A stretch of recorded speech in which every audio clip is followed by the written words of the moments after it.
നമ്മൾ ഒരു ഗ്ലാസ് വെള്ളത്തിലേക്ക് ഒരു കല്ല് എടുത്തിടുവാണെങ്കിൽ എന്ത് സംഭവിക്കും? ഈ കല്ല് ആ വെള്ളത്തിൽ മുങ്ങിപ്പോകും. എന്നാൽ നമ്മൾ ഐസാണ് ഇടുന്നതെങ്കിൽ ഈ ഐസ് വെള്ളത്തിൽ ഫ്ലോട്ട് ചെയ്ത് കിടക്കുന്നതായും കാണപ്പെടും. എന്തുകൊണ്ടാണ് ഇത് സംഭവിക്കുന്നത്?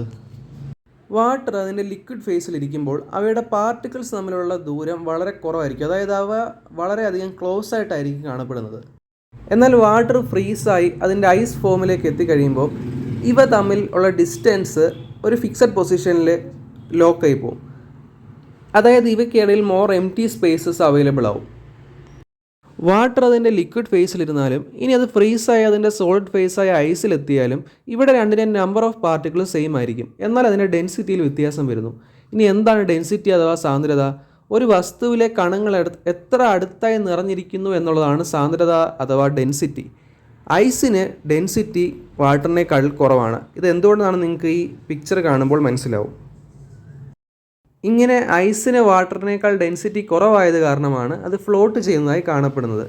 ഇതുകൊണ്ടാണ് തടാകങ്ങളൊക്കെ തണുത്ത് ഐസാവുമ്പോൾ ആ ഐസ് പാർട്ടിക്കിൾസ് അതിൻ്റെ ടോപ്പ് ലെയറിൽ മാത്രം കാണപ്പെടുന്നത്.